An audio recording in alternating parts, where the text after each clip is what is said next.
Olá, meus irmãos, boa noite, sejam todos bem-vindos ao nosso canal, Canteiro de Fraternidade. O canal que sempre a gente traz boas mensagens evangélicas da doutrina espírita. E para a abertura desse nosso trabalho, nós fazemos uma leitura de um texto também evangélico. Nesse caso aqui foi destacado do livro Pão Nosso, psicografado por Francisco Cândido Xavier, ditado pelo Espírito de Emmanuel.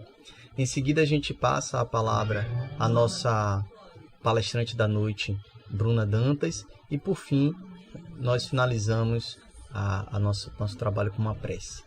Então, vamos ler aqui o capítulo 113, Tua Fé. E ele lhe disse: tem bom ânimo, filha, a tua fé te salvou, vai em paz. Lucas, capítulo 8, versículo 48.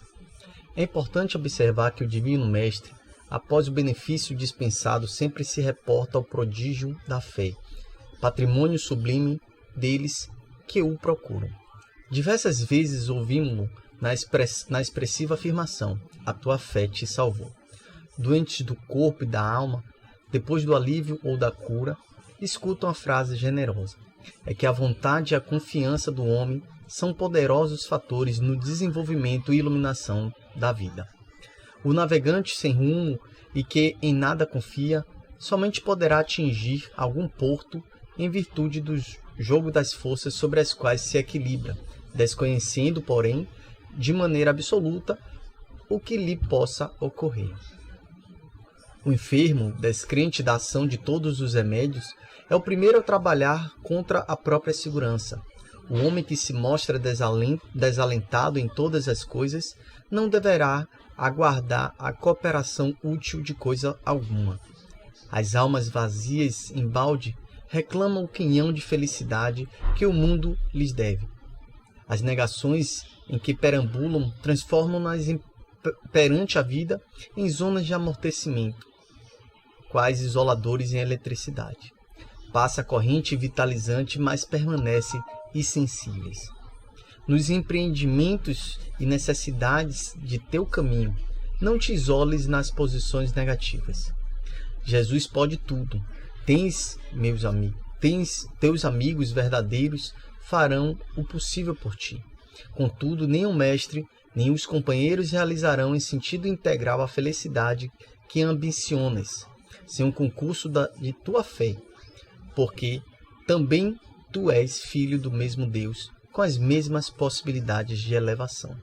Bom, então, meus irmãos, após essa construtiva mensagem, nós vamos elevar nosso pensamento ao alto, vamos rogar a proteção divina, primeiramente nos equilibrando, nos harmonizando para nos preparar para essa reunião, para nos preparar para esses ensinamentos que virão em seguida, rogando sempre a presença da equipe espiritual, dos nossos bons amigos, também em especial do Canteiro de Fraternidade, que apesar de afastados presencialmente, estamos unidos pelo coração e pelo pensamento.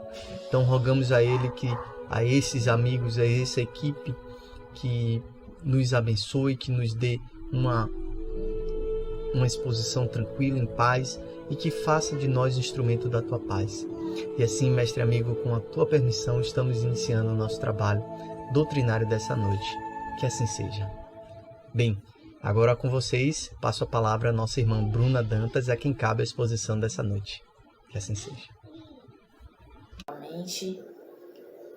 Hoje nós conversaremos juntos, teceremos reflexões sobre o capítulo 61 do livro Palavras de Vida Eterna, de nosso querido Chico Xavier, psicografia dele pelo Espírito Emmanuel. O título é Perdão, Remédio Santo. Hoje, fomos incumbidos a falar de perdão, esse tema bastante profundo, também delicado, mas muito necessário e pertinente dentro dos nossos contextos enquanto espíritos imortais. Então, nossa abordagem hoje ela vai ser dividida em alguns momentos. Eu gosto sempre de mencionar, até para deixar tudo assim, a abordagem organizada, comunicar isso no início.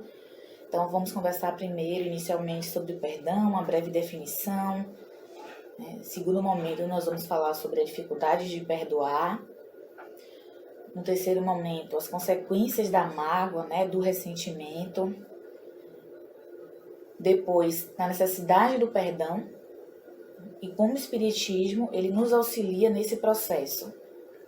Por último, nós vamos conversar, como comumente, uma proposta de intervenção ao tema, como nós desenvolvermos essa grande expressão do amor, que é o perdão.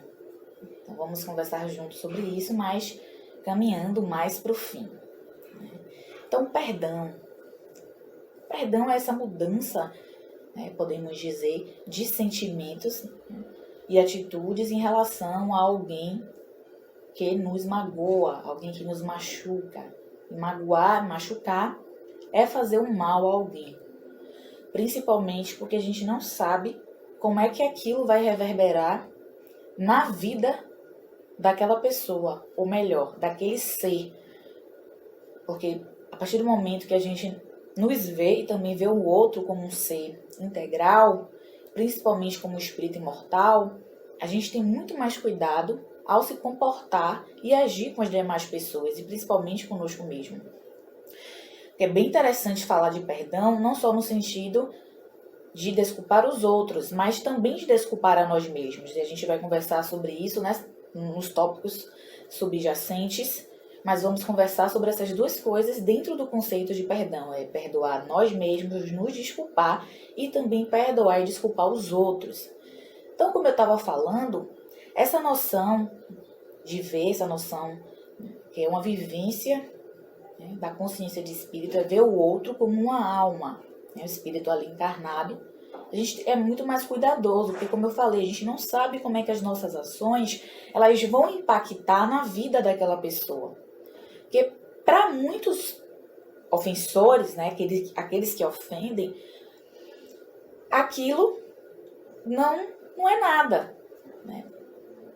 Pela própria imaturidade, age de forma imatura com os outros, principalmente se for um indivíduo que não reflexiona sobre suas ações e não está envolvido nos princípios de autocorreção, nos princípios de melhoramento, principalmente quando está no estado de adormecimento.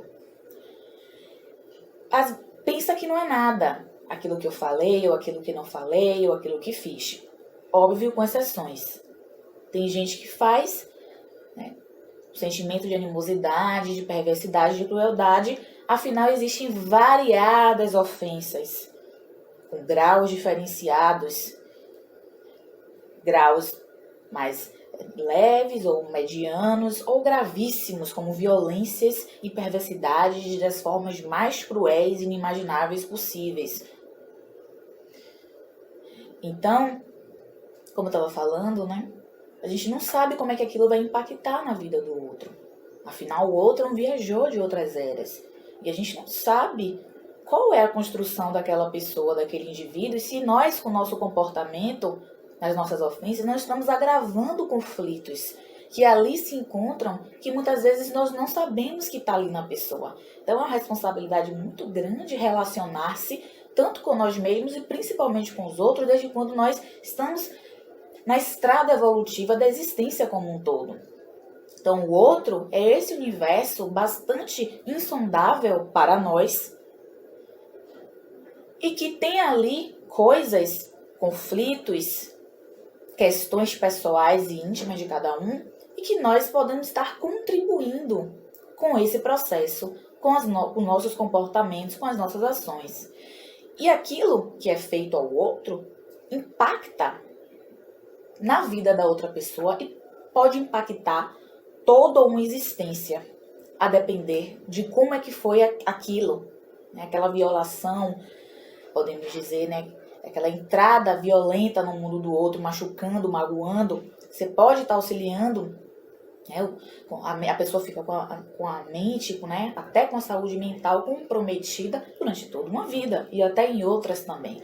Afinal, nós vamos levar para as vidas subjacentes, mais ou menos, podemos dizer, né? É um conjunto mais ou menos aproximados, afinal existe uma lei chamada Lei do Progresso, e a gente leva para as outras vidas as nossas construções negativas, quanto também as positivas.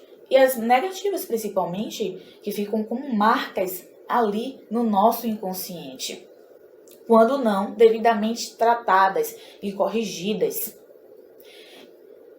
Então, o perdão é esse movimento. É essa outra face que nós damos em virtude desses acometimentos errôneos, equivocados, que vêm de outras pessoas. Como Jesus nos trouxe o conceito de dar uma outra face quando vier uma agressão, e ele brilhantemente foi um grande exemplo disso, porque o próprio ato de perdoar, ele é o ato máximo do amor. Porque veja bem, Jesus nos incentivou o tempo todo e nos brilhantemente exemplificou sobre a necessidade do amor.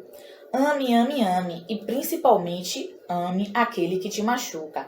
E esse daí é o grau máximo do amor, porque a gente só entende que nós estamos realmente amando pleno e largamente como Jesus, nós estamos caminhando para esse sentido, vamos efetivar, obviamente, quando nós chegarmos no estado de perfeição como Jesus, quando a gente se percebe amando aquele que nos magoou.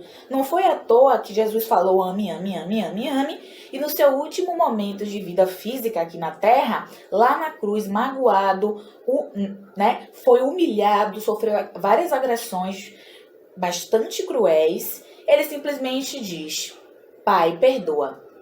Eles não sabem o que fazem. Está lá em Lucas, capítulo 23, versículo 34. Ele traz essa, perdoa, Pai.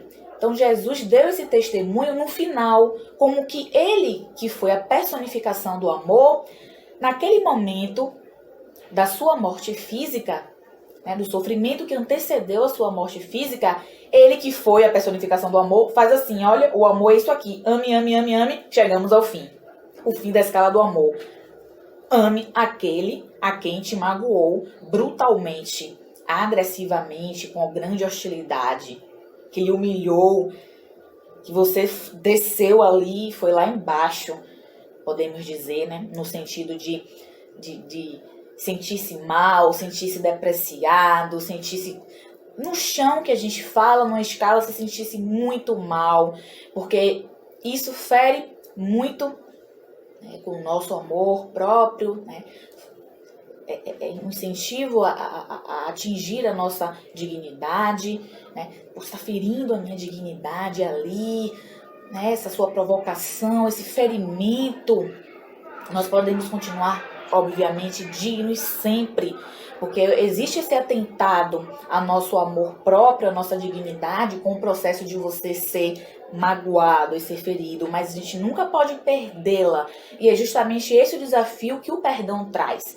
Por isso que ele é trabalhoso, ele é laborioso, e ele é o trabalho de perdoar, porque quando a gente fala de perdão, é bem interessante que a gente aplique ele dentro de uma terapêutica, porque o perdão, ele não é uma palavra vã e bonita, obviamente tem a sua beleza no seu significado, mas o que eu quis trazer é que ele é um trabalho terapêutico, e que a gente não consegue, da noite para o dia, obviamente que vai depender a duração do trabalho que o perdão vai ter, da gravidade daquela mágoa,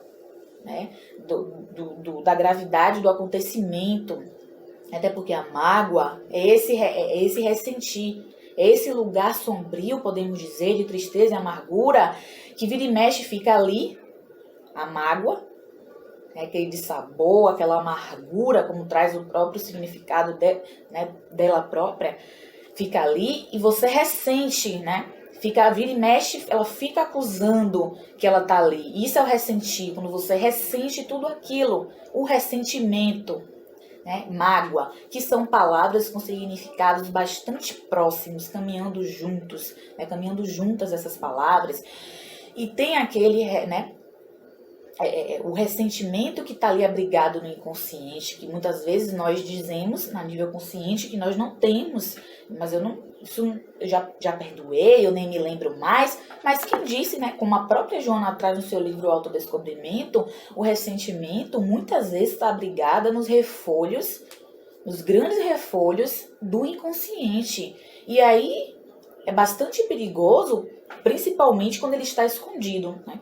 É perigoso sempre, quando você sabe que tem e principalmente quando você não sabe que tem, não sabe assim, tá lá bem escondidinho e você também, por fugas psicológicas e outros processos, não quer acessar e ver que realmente você tá magoado com aquela pessoa por aquilo que fez. Ou também não se perdoou por algum fato que aconteceu em sua vida, não importa quando foi, quantos anos atrás foram, ou até se é algo de outras existências, porque a gente tem que sempre se ver como espírito imortal.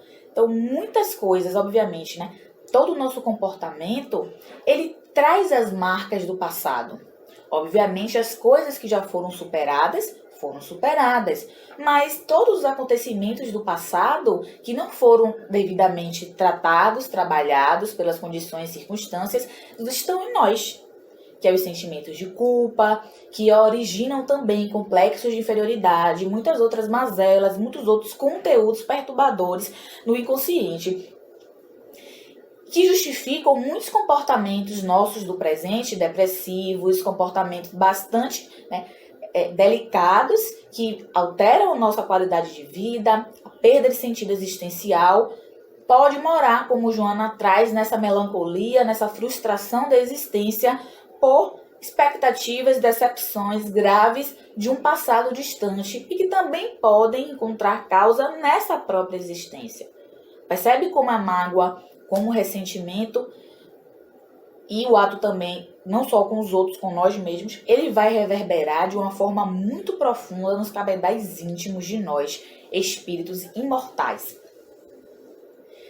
E a dificuldade de perdoar, ela mora justamente nisso. Essa nossa limitação ainda de desenvolver amores em estados mais amplos e variados, que é normal, é natural, e de ver que tanto as pessoas quanto nós estão sujeitas a errar. E como Joana traz no seu livro Vida, Desafios e Soluções, ela diz que, ela juntamente com o Divaldo Franco, que psicografa, diz que no fundo nós esperamos lidar com deuses e semideuses. Então nós temos essa dificuldade de aceitar que o outro ele erre.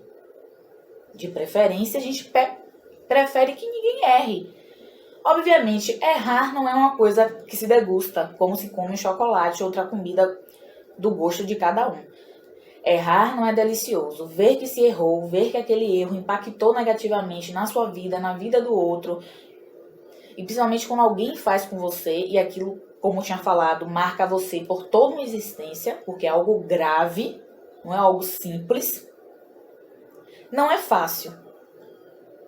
Mas nós temos que compreender, e esse é o desafio, porque isso não é um processo mágico, é algo que a gente vai construindo, porque o perdão ele é uma construção. E a gente não pode também exigir de nós que a gente conceda essa bênção do perdão, porque ele faz parte de uma proposta terapêutica. Não é que a gente não tem que ligar, não tem que se importar e não tem que trabalhar, mas a gente tem que ter paciência conosco mesmo quando nós estamos nessa caminhada de perdoar alguém ou um grupo de pessoas que a gente percebe que fez muito mal para nós. Então a gente tem que dar tempo ao tempo, nunca deixando de trabalhar. Trabalhar em quê? Em perdoar. Entende? O trabalho para o perdão, ele tem que vir sempre. Retomando o que eu tinha falado anteriormente, o perdão, ele é algo terapêutico. E tudo que é terapêutico tem o seu próprio tempo. E quem vai dar o tempo é as características do processo de cada pessoa, do que aconteceu. Todos são passíveis a errar. Joana traz também isso no seu próprio livro, em vários livros da série dela, justamente isso. Somos passíveis a errar porque somos imperfeitos. Tanto nós quanto as pessoas, não importa quem elas sejam, mas fulano fala tanto nas coisas que tem que fazer certo. E a gente normalmente tende a ser exigente com as pessoas que a gente vê que estão ali verbalizando, as lições evangélicas, aquele que fala, aquele que está liderando alguma atividade de cunho de caridade, mas fala tanto e olha aí o que está fazendo. Mas é uma pessoa, é um espírito imortal, não é um Deus. da mitologia grega que incita uma noção de perfeição, de soberano, de poderoso. Não é Jesus. Então, nós temos sempre que olhar para as pessoas justamente como pessoas, espíritos imortais, não só pessoas, puramente pessoas, mas enxergá-las no sentido mais profundo, ou pelo menos esforçar para enxergar de que são espíritos em caminhada, são espíritos em construção, não tem nada 100% pronto ali. Então, o erro, tanto nós errarmos quanto alguém errar com a gente, ele é oriundo de uma condição chamada condição de perfeição, do espírito que é imortal. E é uma condição temporária, ninguém fica imperfeito o tempo todo, porque como a gente tinha mencionado, existe uma lei chamada lei de progresso. Nós temos que ascender em direção à fonte da vida, que é Deus. Então é um estado temporário. Enquanto nós formos imperfeitos, nós vamos errar. É interessante que a gente possa entender e absorver isso. Podemos errar menos? Com certeza. Porque à medida que a gente vai avançando intelecto-moralmente, que é a conjuntura do processo evolutivo, a gente vai errando menos, como o próprio Kardec traz no Céu e Inferno, trazendo conceitos de sofrimento atrelado à condição de perfeição da criatura. Porque o sofrimento ele é oriundo do quê? Do erro, que é oriundo da imperfeição. É um produto natural da imperfeição. E os espíritos, nós espíritos criados simples e ignorantes no seio do Pai, todos nós passamos por essa experiência. Até os espíritos perfeitos. Então é uma caminhada natural, a caminhada do erro, da queda, do desventurar-se, do magoar os outros, magoar aquele grupamento de pessoas. É um processo natural. A gente está trazendo essa naturalidade não para a gente legitimar, a gente está legitimando o erro, legitimando magoar. Magoa e se magoar não tem problema não, magoar, magoou. Se não resolver agora, vai resolver depois. Não é isso, a gente não está legitimando magoar ninguém, porque isso é feio, porque isso não é legal, porque isso é péssimo, isso pode ser estrondoso. Nós estamos conversando sobre a gente enxergar esse processo dos erros com um olhar natural, não como algo que a gente tem que praticar e ficar tranquilamente passeando de um lado para outro. Não é isso. Então a gente está trazendo conceitos da literatura espírita e também da psicologia espírita em relação a isso, como a própria Joana traz, essa questão de você poder entender isso, que os erros eles existem, eles estão aí, são equívocos, e cabe a nós, no nosso autoaperfeiçoamento, diminuir essas vezes que a gente erra, conosco e com os outros, porque tem como diminuir com certeza, e principalmente tem como a gente se esforçar para pedir desculpa. E a gente vai conversar daqui a pouco para organizar, que a gente está conversando da dificuldade de perdoar agora. Então, essa dificuldade de perdoar, ela vem também desse processo de você ser exigente com as pessoas, no sentido de não permitir que elas errem. Poxa, mas não deveria. Realmente, é interessante que não se erre. Mas esse entendimento sobre essa possibilidade do erro que vai existir enquanto a gente for imperfeito, porque a vida é essa lapidação de arestas, como eu sempre trago para vocês, falo aqui nas abordagens, para quem tem a oportunidade de assistir. É lapidando arestas o tempo todo. A gente sempre vai ter o que ajustar nas nossas funções sociais, nas nossas funções no templo religioso, no nosso ambiente de trabalho. A gente não está sabendo lidar com tudo o tempo todo. As situações elas vão acontecendo, não importa se é na família, se é no templo religioso, se é no ambiente de trabalho. Ali não tem pessoas perfeitas, então você vai enxergar erros, você vai enxergar coisas que precisam ser ajustadas. É normal, e se você puder, de repente, contribuir com algo, que coisa boa. E também saber ouvir quando você também está escorregando, está errado, ou está deixando de fazer. Então, a humildade de ouvir também quando se erra é muito bom. Porque muitas vezes a gente acha que a gente não erra com os outros. Então, tem a questão do perdão, ela é bem ramificada. Preciso perdoar os outros, me perdoar e também pedir perdão. Porque às vezes a gente acha que a gente não está errando com ninguém. Oriundo ainda de questões egóicas, a gente acha que a seta só vem do outro para nós. Me magoou, me ofendeu, me deixou em falta. E nós não fazemos nada? A gente realmente não faz nada, nunca fez, né? É interessante essa reflexão sempre, né? Dessas setas do perdão. Eu com os outros para comigo, eu comigo mesmo. São 3 vetores aí, apontando para vários locais com várias origens e pontas. Por isso que ele é bastante profundo para falar do perdão. E viver ele, nem se fala, né? Mas falar dele também, porque é muita coisa. Mas vamos lá devagarzinho, que a gente consegue. Deus nos ajuda sempre. Então, perceber os processos com essa ótica é muito importante. Primeiro, entender essa noção da suscetibilidade que a imperfeição nos traz, desses escorregões, que podem ser vários. Pode ser com ações diretas ou com palavras, porque a gente se magoa com palavras que a gente fala em relação a nós mesmos. Eu sou incapaz, eu não tenho condições de fazer isso. A gente está trazendo, obviamente, essas frases dentro de um contexto de autodepreciação, não de reconhecimento que você tem uma limitação. Que é o que a gente tem que realmente fazer, o ideal. Também que a gente reconheça nossas limitações. Aquilo ali eu não consigo fazer ainda. Mas é interessante que se troque os termos, né? Não sei, não tenho condições, não sei o quê. Ainda não posso, ainda não tem como eu fazer isso ainda. Não tenho possibilidade no momento. Então, essa linguagem positivista, ela auxilia também a gente estar destruindo coisas que a gente abriga dentro de nós.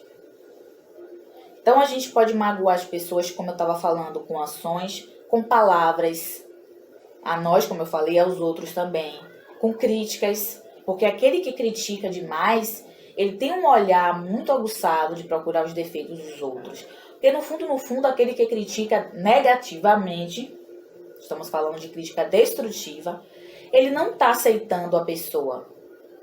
Não está aceitando aquele lugar. Então, essa inaceitação, ela vai provocar uma crítica, uma reclamação, porque tem a sua residência na insatisfação. Eu não aceito fulano como ele é, com aquelas limitações, com aquelas debilidades. Então, o ato da gente estar criticando as pessoas, a gente está despejando para ela. E isso também tem outros processos que podem estar envolvidos com projeção emocional, e não querer olhar para dentro de si, projetar nos outros, tem isso também. Mas também mora no fato de você não aceitar fulano como fulano é, porque você queria que fulano fosse da forma que você esperaria que ele fosse. Então tudo vem da gente esperar expectativas. Mas por aí que a gente fala das expectativas. A outra coisa é que, como você pode ferir, métodos de ferimento, né, se podemos dizer assim, métodos de ferir os outros e também nos ferir, com ações, com palavras e com coisas que não são ditas, porque a gente fere muito também com coisas que a gente não fala. Omissão, determinados momentos de omissão. E com o próprio perdão que não se pede. Você pode estar magoando alguém também. Não reconhecer o valor, a grandeza daquelas pessoas, não falando nada, nunca agradecendo, nunca... Isso também é você estar magoando alguém ali. Né? Porque a caridade é justamente você, primeiramente, reconhecer a grandeza do outro. E quando o outro é aquele outro que fez muito pela gente durante a nossa caminhada, independente de ser pai e mãe, mas tem pessoas que nos ajudam muito ao longo da nossa vida, e você não reconhecer em nenhum momento, não importa a forma, a importância que aquela pessoa teve, contribuiu para a nossa vida, pode também estar magoando. Aquela pessoa especial que esteve conosco sempre, né? Não no sentido que você tem que ficar... será que aquela pessoa está esperando? Independente, nós nunca temos que esperar nada no sentido de agradecimento. O amor se dá, mas a gratidão é uma proposta psicoterápica.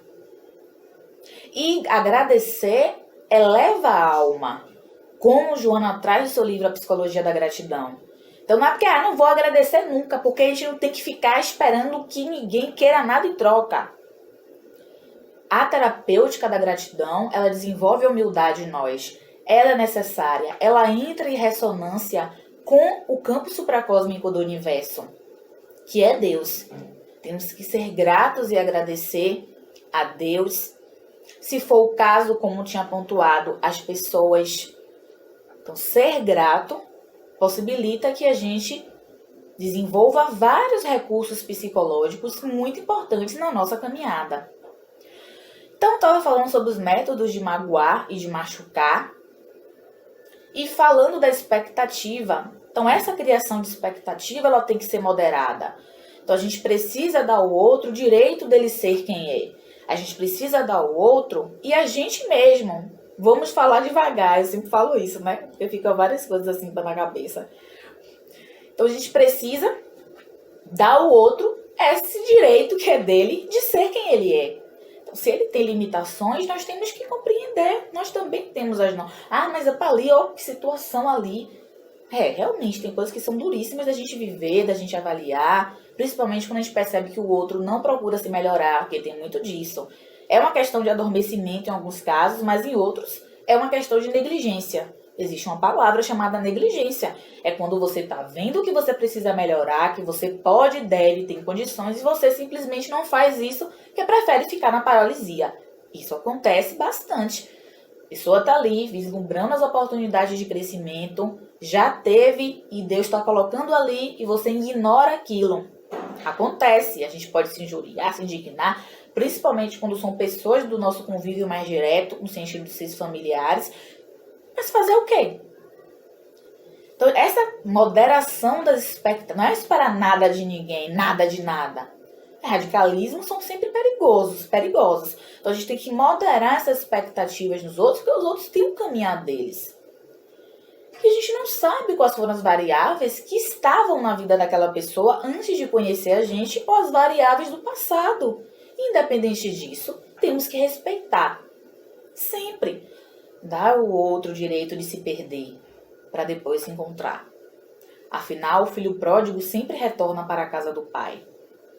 Como Jesus nos trouxe na própria parábola do filho pródigo. Então, se as pessoas ainda não estão, por exemplo, valorizando tais situações, não estão se alinhando como a gente esperaria, o que deveria, deixa. É o caminhar do outro. Então, essa moderação das expectativas permite muito que a gente não se magoe, não se frustre com os comportamentos dos outros, sejam os outros quais sejam. Também se for pai, mãe, esposo, primo, o companheiro, não importa, filho, filha. Isso realmente é bastante laborioso, mas é a compreensão. Porque isso é você estar amando. Engana-se que quem acha que o amor é você somente falar e isso e aquilo, mas a morada do amor, a infraestrutura dele é na compreensão. Compreender largamente. Compreender se você faz ou se você não faz ou se você deixa de fazer. Porque Deus nos compreende sempre. Não importa o quanto a gente apronte, o quanto a gente já aprontou, a compreensão dele é larga. E Jesus também nos compreende. Então, a compreensão de Jesus com a sua perfeição é inspiracional para nós. A perfeição de Jesus, a compreensão dele, principalmente com a fala dele no final, do sofrimento, que antecedeu a sua morte física. Então, essa moderação das expectativas é muito importante, evita muito da gente estar se chateando com tanta coisa que os outros estão fazendo. São eles, nós somos o que é a nossa estrutura psicológica, como Joana nos faz.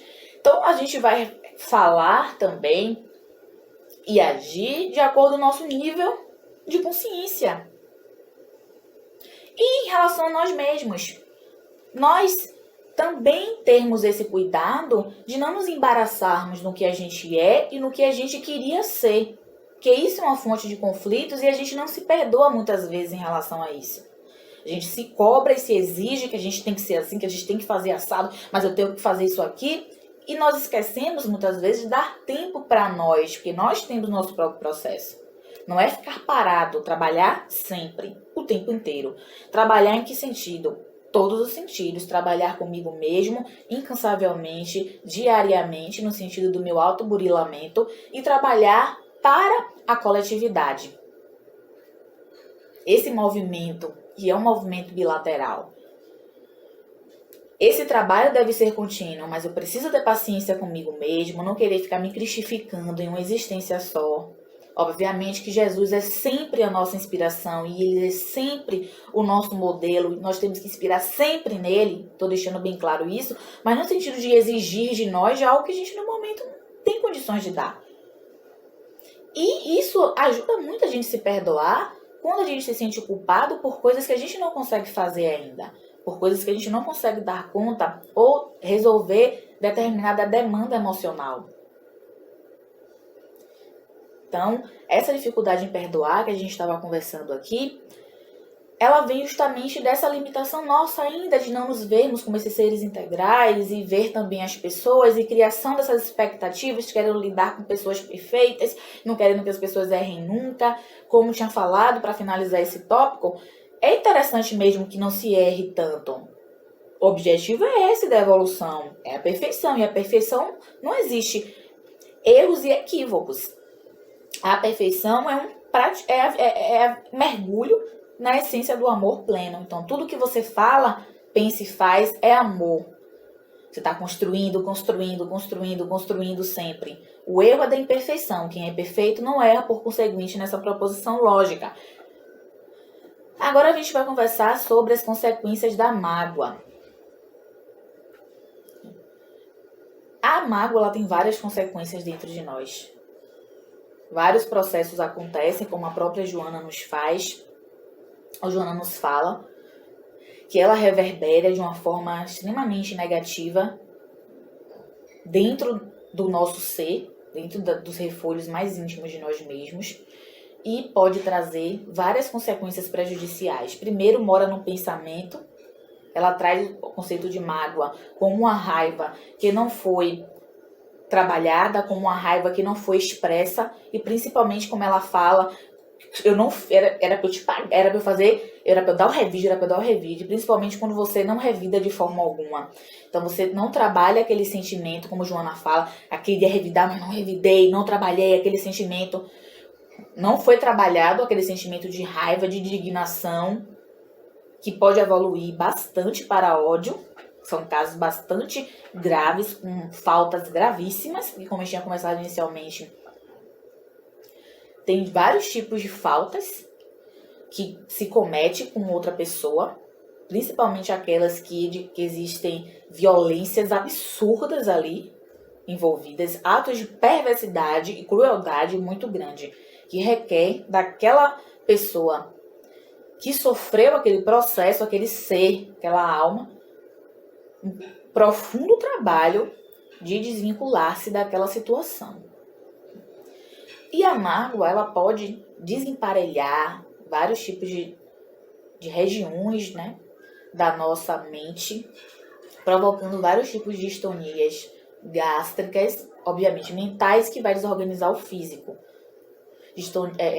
Distúrbios gástricos e de tumores, a criação de tumores.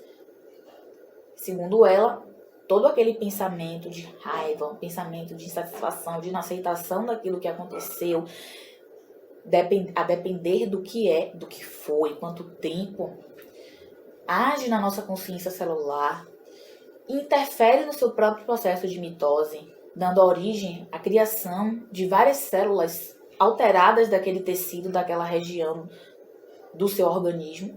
E aquela célula alterada, que sofreu um processo de entrada de ondas bastante desarmônicas na sua própria consciência celular, altera-se a sua conjuntura própria e ela começa a dividir-se em mitoses e gerar determinado tipo de lugar, aquele volume daquele tecido, determinado tipo de tecido, criando os tumores. Então ela traz isso no seu livro Autodescobrimento, sobre alguns tipos de tumores, de alguns determinados tipos de regiões que não conseguem explicar-se a causa de determinados tipos de problemas gástricos. Ela traz essa relação com o sentimento da mágoa, do ressentimento. Então a mágoa, ela vai trazer essas consequências na nossa vida. Vai caminhar a depender de como seja conosco a gravidade por toda a vida. Porque tem traumas e conflitos que a gente vivencia, que são instalados ali, que como ela própria traz, a Joana, que a gente está falando, fala sempre dela, precisa de toda uma existência para poder curar. E às vezes nem cura, devido à gravidade daquela situação. Precisa de outras. Então a mágoa, o ressentimento, ela vai impactar, ela vai trazer vários tipos de impedimentos emocionais dentro de nós, que pode comprometer bastante o nosso relacionamento com as outras pessoas, principalmente por medo de acontecer aquilo que aconteceu, como, por exemplo, vários tipos de coisas podem acontecer, como traições, frustrações amorosas, traições de variadas formas, de amigo, não importa. Isso pode criar vários tipos de impedimentos da gente fazer novamente aquela coisa que foi o contexto da mágoa, que gerou a mágoa, que trouxe aquele desconforto todo para nós. Então, abrigar isso em nós, que requer um trabalho para que a gente possa desvincular, é realmente bastante perigoso. Mas o perdão, ele é necessário sempre. E a gente vai conversando aqui, na nossa penúltima coisa, sobre a necessidade do perdão. Como é que o Espiritismo ele nos auxilia a perdoar? Como a gente também já tinha falado inicialmente, o perdão ele é uma terapia. Então, não é algo que tem uma receita. Obviamente que no último tópico vamos conversar sobre algumas propostas de intervenção ao tema, como é que pode ser incitado esses convites ao perdão, o que a gente pode estar fazendo para desenvolver esse próprio perdão. Mas ele precisa ser realmente elaborado dentro de nós. Nós precisamos realmente conceder esse perdão a outra pessoa e a nós mesmos, para que a gente possa se desvincular mentalmente, energeticamente da situação ou da pessoa. Porque a gente faz uma ligação mental com o contexto, com a pessoa, quando a gente abriga o sentimento da mágoa dentro de nós. Obviamente que a mágoa está ali, como a gente falou, se expressa como ressentir. O ressentir, aquilo ainda reverbera negativamente dentro de mim, está ali minando a minha força, está ali me impedindo de me expressar no mundo, de eu me relacionar com as demais pessoas, pela falta de confiança, pela frustração, pela expectativa que eu não quero mais ter. A gente pode desenvolver vários tipos de bloqueios em relação a isso, mas a gente precisa. Jesus deu o lindo exemplo para nós, como a gente já tinha conversado, e nos trouxe o amai os vossos inimigos, que no Evangelho segundo o Espiritismo vem logo depois de bem-aventurados aqueles que são misericordiosos. Que Jesus fala, tenha misericórdia e indulgência para com todos. E isso é algo que nós realmente devemos praticar. É a prática da indulgência, porque ser indulgente é justamente você compreender os defeitos, os erros dos outros. E os nossos também. É não estar apontando negativamente. Se trazer o contexto do defeito do outro, como o Evangelho segundo o Espiritismo nos traz, em Kardec dos Espíritos, que seja com um objetivo ali envolvido bastante sublime, com direcionamento sublime, mas não para poder ficar evidenciando que o outro tem aquele defeito. Olha, porque no fundo, nosso inconsciente, a gente está ali divulgando o defeito do outro, apontando, que a gente quer dizer, olha como fulano é, que coisa triste, julgando a outra pessoa. Sei que tem coisas realmente que a gente nota que não são legais, que são bastante ruins, mas não cabe a gente pegar aquilo e querer espetacularizar. Obviamente, como eu falei, se for para fazer o comentário dentro de um contexto que tiver um direcionamento ali, interessante, né? Eu estou observando o comportamento de fulano, a fim da gente ver como é que pode resolver, porque está impactando negativamente aqui, ou observar o defeito de alguém, porque está impactando em mim, isso quer dizer que eu devo me comportar dessa forma. Tudo bem, até porque a gente está vendo, tem coisas que a gente vê. Obviamente tem coisas que partem de um julgamento, mas tem coisas que a gente vê. Principalmente quando já se viu muita coisa na vida. Então tem coisas que a gente vê ali que é uma observação da realidade, não é um julgamento. Tem coisa que é julgamento, tem coisa que é observação da realidade. Quanto mais sábio você é, mais experiência atrelada a um trabalho íntimo de labor, de edificação pessoal. O seu olho está ali sendo um olho que está observando as coisas, principalmente quando você tem um potencial intuitivo. Nem sempre tudo é julgamento, tem coisa que é, mas tem coisa que você está vendo ali. Então você pode comentar sobre aquele defeito, que está com aquele objetivo, não, de vamos ver o que é que faz e tal. E mesmo assim ainda tem que ter cuidado e cautela, mas não espetacularizar o que ocorre nos fenômenos de maledicência e a criação das próprias fofocas e os chamados, na linguagem do cotidiano mesmo nosso, os disses-me-disses. Tá partindo de uma situação, de você tá divulgando aquilo com uma finalidade negativa. Não é com a finalidade de tentar trazer um ajustamento. Obviamente, quando erra, não necessariamente cabe a gente, cabe o outro buscar essa correção, óbvio. Mas tô falando dentro de alguns contextos, né? Porque impactou em tal coisa e não tá sendo bem porque tá envolvendo tais pessoas, para quem é líder, então, ou do tipo, um determinado tipo de grupo, nesse sentido. Então, eu gosto muito de abrir esses parênteses quando a gente está conversando, para não ficar parecendo que estou generalizando. Eu não gosto de generalizar. Eu gosto de ter cuidado com as coisas, porque existem várias situações, e a gente não é interessante em alguns contextos generalizar as coisas, mas enfim. Então esse perdão ele é necessário. O amai os vossos inimigos. Então, como eu estava falando, o amai os vossos inimigos vem depois da misericórdia, né? Então, essa indulgência ela tem que ser um trabalho diário. Indulgente com os outros, indulgente conosco mesmo, nos perdoar. Se a gente fez no passado, se a gente conseguir executar ainda, é interessante a correção daquilo. Obviamente que você não vai pegar uma borracha e apagar, principalmente se você já impactou negativamente na vida de alguém. Não tem como, não existe uma borracha do tempo, já foi feito. Mas o que você pode fazer, o bem para aquela pessoa, se você pode orar por ela, obviamente pedir o perdão, porque a gente tem sempre que se trabalhar para estar pedindo desculpas para as pessoas, para perdão às pessoas pelas coisas que a gente faz. Primeiro a gente tem que identificar que a gente pecou, né? Porque às vezes a gente acha que a gente não faz nada, que a gente nunca faz nada. É sempre os outros que fazem com a gente nunca faz nada. Tem isso também, não com todos, mas muitas vezes acontece bastante.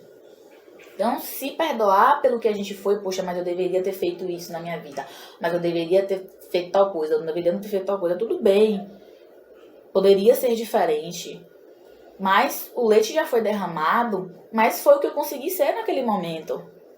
Naquele momento eu fiz aquilo, correspondente ao meu nível de consciência, ou à minha paralisia, ao meu estacionamento naquele momento.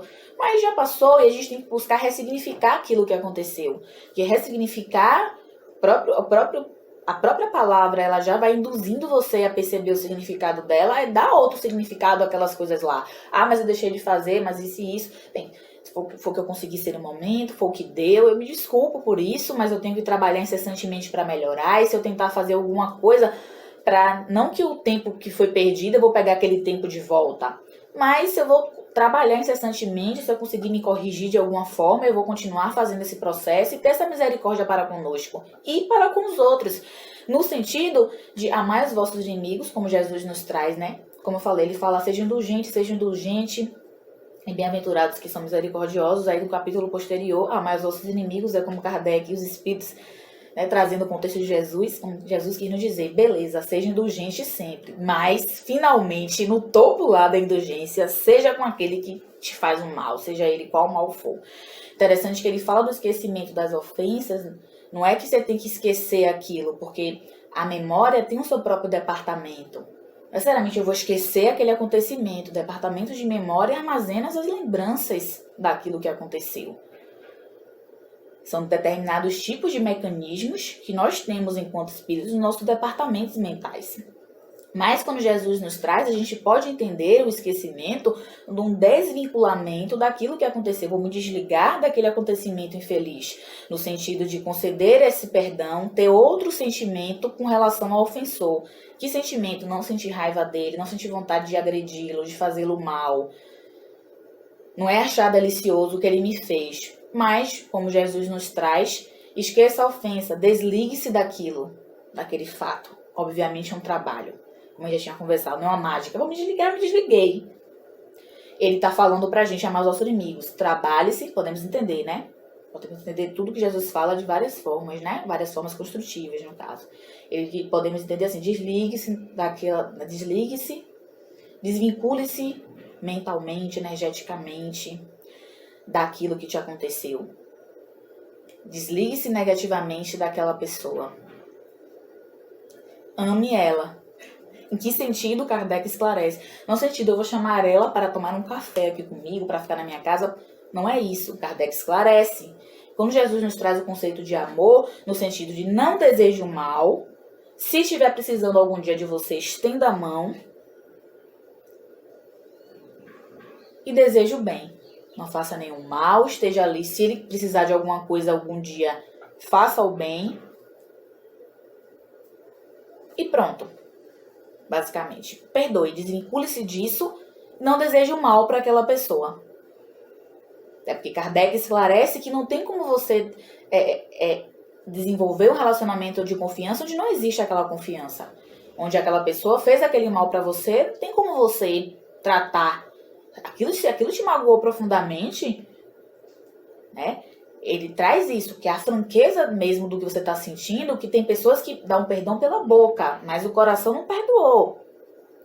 Em níveis profundos, não existe esse relacionamento de confiança para você sentar e tomar um café, comer um bolo. Como Jesus nos traz. Quem consegue fazer isso, beleza. A gente está trazendo aqui Jesus, o esclarecimento de Kardec, que está lá no Evangelho segundo o Espiritismo. Se alguém falou assim, não, mas eu já perdoei fulano que eu sinto até para tomar um café.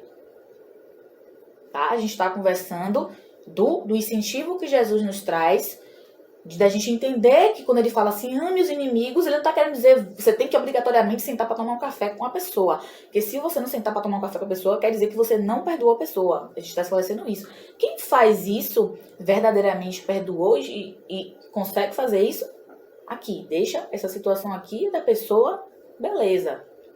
A gente está conversando de uma outra coisa. Não que isso não é possível. Estamos conversando esclarecendo o que Kardec traz junto com o que Jesus esclarecendo no Evangelho segundo o Espiritismo. Enfim, acho que ele disse que ficou claro.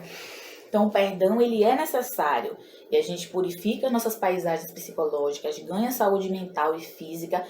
Muitas doenças, como a gente falou, trouxe um pouco do que Joana traz, vem desse abrigo, esse acolhimento durante longos anos, em muitos casos, daquela coisa que não foi superada.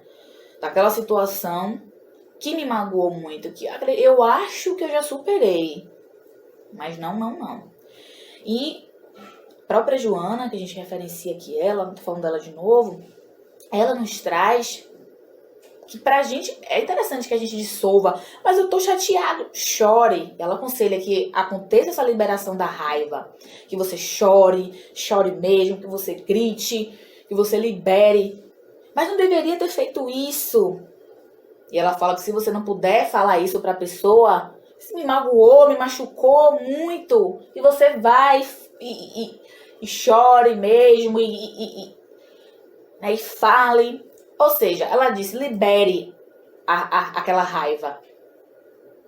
Porque como ela traz a mágoa, o ressentir, essa raiva que não foi trabalhada, a raiva que eu senti, a indignação que eu senti, não foi direcionada, não foi dialogada com aquela raiva não foi liberada, não houve esse movimento, ou se houve, não foi algo devido cuidado, ou até levado para dentro de um contexto terapêutico com profissionais da área da saúde, porque tem vários tipos de ofensas, e tem coisas que são pesadíssimas, tem coisas que a gente precisa de um profissional para nos orientar, dentro de muitos contextos, que é algo que sozinho é bastante complicado você estar se desemparelhando daquilo, apesar de que o movimento óbvio tem que vir sempre, mas é interessante que a gente busque auxílio, principalmente quando aquilo que não foi superado, já tem anos, por exemplo, impacta negativamente na nossa vida, no nosso sono, é uma insônia de vários anos, que a gente acredita que, normal, não sei o quê, ou uma situação de saúde X que a gente não imagina que tem a gênese naquele sentimento de rancor. Como Divaldo, em suas palestras, em uma em particular chamada Terapia do Perdão, ele fala que desenvolveu uma angina por um rancor que ele teve de uma pessoa durante muito tempo. Ele explica nessa palestra dele, Terapia do Perdão. Nós, no cotidiano, muitas vezes sem consciência de espírito e também, mas não tem como eu saber, beleza, mas a gente não imagina, né? Que muitas coisas que a gente tem essa gênese, ou melhor, todo tipo de doença, como eu falei até na abordagem do mês anterior, que a Joana nos traz de Ângeles, tem uma origem, uma distonia da mente, do corpo, do espírito, perispírito. Então tem sua gênese mental, uma vida mental, que vai se desarrumando. A vida mental e a emissão dos pensamentos, dos comportamentos, ela vai invadindo, vai desarticulando os departamentos do seu perispírito, suas células perispirituais, e aquilo vai refletir no seu corpo físico. Então tem toda essa reverberação, toda essa confusão gera as enfermidades. Então, o perdão, esse movimento de indulgência, de amor, ele deve ser feito. deve ser trabalhado. A última proposta de intervenção, tema que nós estamos caminhando para o fim, em relação ao perdão. Como faço para perdoar mais? A gente conversou aqui sobre a busca dos auxílios terapêuticos. Dentro de muitos contextos é muito necessário, que, como eu tinha mencionado, tem coisas que são muito pesadas. Você, principalmente quando aquilo está comprometendo sua saúde mental de alguma forma, e interfere na sua qualidade de vida. Está interferindo ali, interferindo no passado, está interferindo ainda. Mas a proposta de intervenção, o tema é o silêncio interior. Silenciar, né? Criar o hábito de silenciar. Nós vivemos em um mundo barulhento, principalmente a depender onde a gente esteja, muito barulho, e no nosso próprio barulho, às vezes, a gente tem que silenciar o nosso barulho que fala, a gente está o tempo todo, 24 horas, sempre fazendo alguma coisa. Poxa, mas não tem como eu criar esses momentos de silêncio, que eu tenho uma vida muito corrida durante o dia. Beleza, a gente realmente tem dias, e cada pessoa tem a sua rotina, mas a gente tem que obrigatoriamente nos forçar, mesmo no sentido educativo, de criar alguns momentos de silêncio. Não precisa ser... Se pudesse ser alguns momentos de 30 minutos, 20, mas para quem não consegue ter esse tempo por conta da dinâmica trabalhista ali, que ensaie esses momentos de silêncio em 3 minutos, 4. Gente, em 3 minutos, 4, você fazendo algumas respirações devidas, você consegue organizar-se, obter uma cota de organização emocional, viu? A respiração, ela é muito importante e tem um impacto muito poderoso na nossa vida. Tem muita gente que acha que o ato de respirar tem nada demais. Estudando ali, pesquisando e vivenciando aquilo, colocando aquele hábito na minha vida, a gente consegue observar mudanças. Né? Você pode identificar no momento de respiração que você está muito acelerada, que você está falando o que não deve, é aquele ambiente que você tá com uma energia negativa. Estou falando, obviamente, para pessoas mais sensíveis, conseguem identificar isso, mas falar o que eu não tô devendo, que não deveria, ou não estou me sentindo bem aqui, a gente pode sentir que a gente esteja sensível ou não. Se a gente, obviamente, silenciar, criar esse hábito de silenciar, estar disposto a isso, que isso é muito importante. Aí você consegue fazer essas identificações. Então, silenciar é muito importante. Então, esse silêncio que eu falei do hábito de silêncio, ele é importante para o perdão, porque a partir do momento que eu vou criando espaços de silêncio no meu cotidiano e eu vou aprendendo a me observar, eu vou criando o hábito de desbravar a mim mesmo. Em pequenos intervalos de silêncio, eu vou vendo um pedacinho de mim, até que eu vou criando o hábito de silêncios maiores e aí eu vou conseguindo percustrar os espaços íntimos e profundos dos departamentos de mim mesmo e descobrir coisas que eu acreditei que eu superei, por exemplo, e estão ali ainda. Então, o silêncio é esse convite a gente pensar sobre nós, o autoconhecimento, a vigilância sempre de estar sondando as minhas ações, se naquela simples conversa eu não estava duvidando da capacidade dos outros, ainda disse, que é pior, você vai conseguir nada, ou você sempre faz isso, toda hora você faz isso, toda hora não sei o quê. Então, a gente... Nessa observação diária, que como Santo Agostinho nos convida, a gente consegue perceber, fazendo o melhor que a gente conseguir, né? Fazendo a leitura do meu dia a dia, do meu dia todo que passou, ver que a gente está pecando ali, está ofendendo alguém no que a gente fala, ou do que a gente não falou, do que a gente não fez, do que a gente fez conosco mesmo. Esse silêncio vai nos possibilitar esses momentos de interiorização. As orações são muito importantes. Uma outra proposta de intervenção tem pedir a Deus sempre que nos auxilie, sempre, para que nós possamos estar perdoando, nos capacitando, pedir a Deus para que nos capacite cada vez mais, para que a gente possa amar, para que a gente possa perdoar. E as visualizações, como Joana nos traz, com algumas propostas, né, de... alguns mecanismos de autocura, ela traz a visualização. Então, se visualizar perdoando aquela pessoa, eu perdoo você. Mas ela nunca me perdoou, mas é você mesma nas suas visualizações. Mentalize você dizendo eu te perdoo, ou você dando um buquê de flores à pessoa. Isso ajuda você a desligar-se. Ajuda você a desligar-se da situação. Uma vez eu estava chateada com um familiar meu, eu e minha irmã, que fez algumas coisas bastante negativas com a gente. E a gente conversou e ela, vamos fazer uma coisa? Vamos orar para essa pessoa. E vamos imaginar esse buquê. E a gente todos os dias as duas, antes de cada uma tomar o seu rumo de coisas para fazer, a gente se juntava e a gente passou um ano orando até a gente conseguir esse esquecimento, como Jesus falou, desse conjunto de ofensas que a gente tinha passado com esse familiar. Porque tem coisa trabalhosa, perdoar familiar, viu?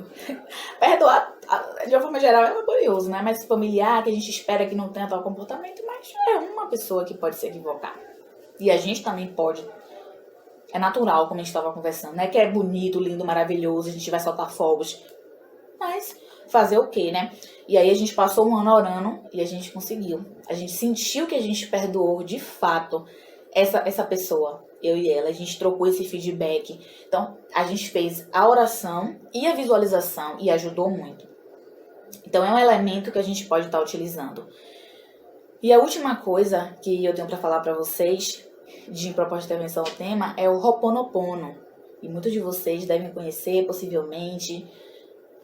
Eu já pratico, eu já ouvi falar. O Ho'oponopono, ele é uma prática dentro da filosofia havaiana, né? Que o objetivo, né, é você desvincular-se, desligar-se de situações embaraçosas do passado, lembranças negativas. É uma prática de purificação de você, né, nos seus centros sagrados, de você purificar-se, desligar-se, no caso, né, dos seus departamentos sagrados de memória, dos seus centros sagrados de memória, né, desobliterá-los no sentido de desligar e perdoar essas coisas que foram feitas.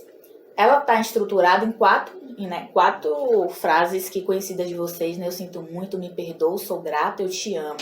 Que essa repetição, que funciona como uma espécie de mantra, auxilia muito a nós perdoarmos quando alguém nos ofende, de pequenas ofensas, médias, grandiosas, que está ofendendo, não tem jeito, a gente não sabe como é que vai impactar ali na pessoa. Esse cuidado é muito grande, principalmente com o que a gente fala, que o mal sai muito da boca do homem. Então, esse Ho'oponopono, que é essa prática que eu falei para vocês, que tem essa infraestrutura nessas palavras, tem uma oração também, além dessas 4 palavras, essas 4 frases. E eu peço que vocês me permitam que, para quem não conhece essa oração, possa fechar os olhos. Para quem não conhece e para quem conhece, que possa prestar atenção nessas palavras, possam, se possível, fechar os olhos, mergulhar na ressonância dessas palavras, dessa oração do Ho'oponopono, que vai passar para vocês a seguir. E possamos juntos, meus irmãos, ensaiar o amor. Porque eu gosto sempre de falar que a gente ensaia o amor na empatia, né? Movimentos empáticos de se colocar no lugar do outro. Porque você consegue criar o hábito de amar quando você precisamente cria o hábito de se colocar no lugar dos outros. A gente cria uma capacidade, um potencial de indulgência. E esse potencial de ser indulgente com os outros faz com que a gente possa compreender e, por conseguinte, ter uma capacidade mais ampla de perdoar. Então, se lá na frente aconteceu uma coisa muito desastrosa comigo, uma coisa muito, muito ruim alguém fizer comigo, quer dizer que a gente vai perdoar em 5 minutos, mas quer dizer, quando a gente cria esse hábito que eu estava falando para vocês de amar, isso quer dizer que quando vier me acontecer, eu aumentando esse potencial amoroso e de indulgência, eu posso demorar menos abrigando aquele sentimento dentro de mim de raiva, de mágoa. A gente não pode afirmar que a gente nunca vai sentir mais nada. A gente não sabe o que é que as coisas da existência, as questões existenciais podem nos trazer. E a gente precisa também se desvincular daquela coisa de se sentir injustiçado ou achar também que a gente não... Dentro de muitos contextos, a gente está colhendo aquilo que a gente plantou. Então, se a gente está recebendo hoje uma ofensa ou uma determinada situação, não exatamente em todos os contextos, mas em alguns contextos, podemos dizer, ou a maior parte, enfim. A gente está recebendo também aquilo que a gente plantou, seja no passado, o que a gente fez com as outras pessoas, e a gente está ali colhendo também do universo aquele ferimento daquela lei, aquele maltrato que a gente recebeu. Dentro de muitos contextos da lei de causa e efeito. Ninguém está falando que é tudo. Tem coisas que é ali, da aprovação, né? Que a gente está ali em contato com seres imperfeitos. Mas enfim, um abraço bem grande no coração de vocês. Então vamos sempre criar o hábito de amar. E principalmente de perdoar. tá? Então vocês assistam o vídeo a seguir, por favor, né? E aí, é isso aí. Um abraço bem gostosinho no coração de vocês, gratidão, tá bom? Até mais. Ho'oponopono, oração ao Criador. Divino Criador, Pai, Mãe, Filho, todos em um. Se eu, minha família, meus parentes e antepassados, ofendemos tua família, parentes e antepassados, em pensamentos, palavras, fatos ou ações, desde o início de nossa criação até o presente, nós pedimos teu perdão. Deixe que isto se limpe, purifique, libere e corte todas as memórias, bloqueios, energias e vibrações negativas. Transmuta essas energias indesejáveis em pura luz. E assim é.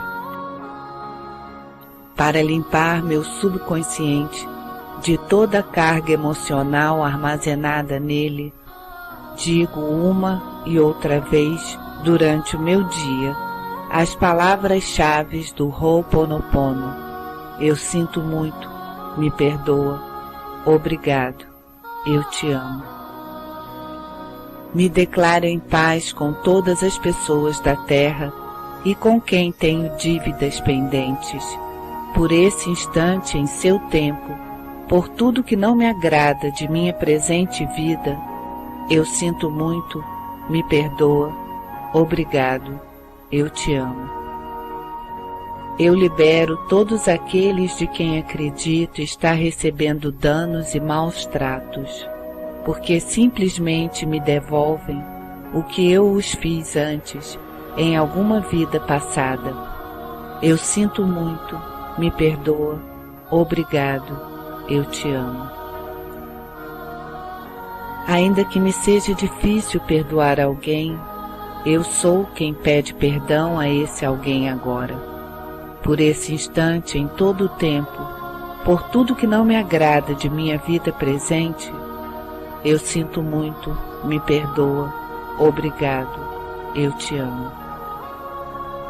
Por este espaço sagrado que habito dia a dia e com o qual não me sinto confortável com isto, eu sinto muito, me perdoa, obrigado, eu te amo. Pelas difíceis relações das quais guardo somente lembranças ruins, eu sinto muito, me perdoa, obrigado, eu te amo. Por tudo que não me agrada na minha vida presente, de minha vida passada, de meu trabalho, ou que está ao meu redor, divindade, limpa em mim o que está contribuindo com minha escassez. Eu sinto muito, me perdoa, obrigado, eu te amo.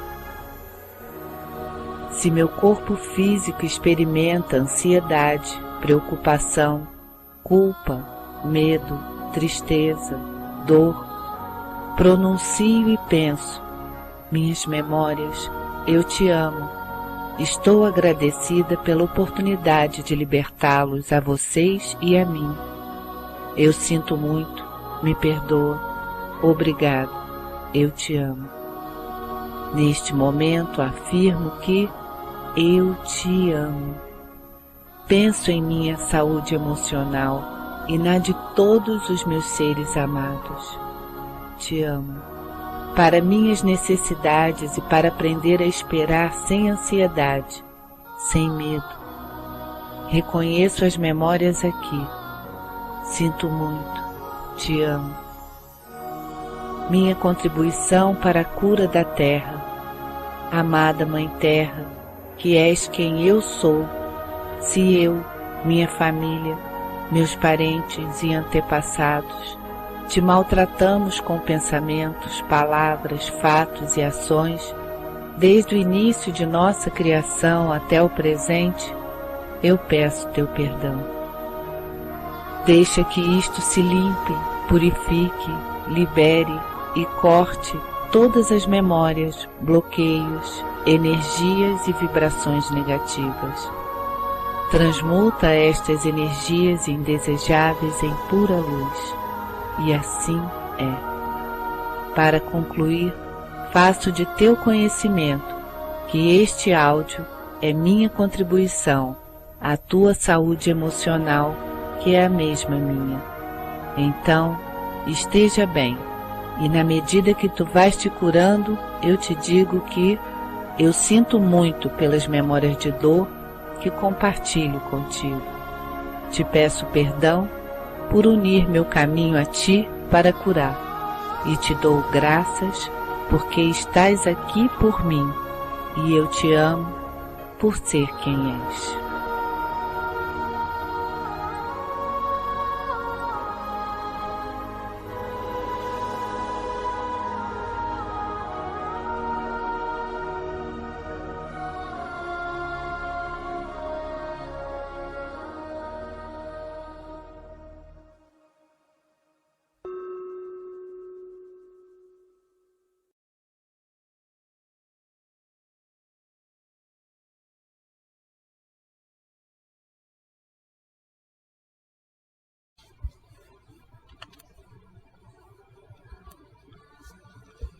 Bom, meus irmãos, após essa esclarecedora exposição, nós vamos fazer a nossa prece de encerramento. Desde já agradeço e solicito a vocês, nos dê seu generoso like, compartilhe essa mensagem, se fez sentido para você, se você conhece alguém que poderia ouvir essas palavras e transformar a sua vida, compartilhe essa mensagem, pode ajudar muitas outras pessoas, assim como nos alimentou um pouco nessa noite. Então, amado Jesus, agradecemos, Senhor, a oportunidade em nos reunir em família, em Teu nome, sempre com a vossa presença, para a realização de mais um trabalho doutrinário no seu Evangelho de amor, na sua doutrina espírita, a qual nós, aos poucos, vamos aprendendo um pouquinho mais. Rogamos, Senhor, que todas essas energias que foram trabalhadas nesse momento possa ir ao encontro dos nossos irmãos mais necessitados, que eles sejam atendidos segundo as suas maiores necessidades. E assim, Mestre amado, com a tua permissão, estamos encerrando nossa doutrinária dessa noite. Que assim seja. Tenham todos uma boa noite e até breve.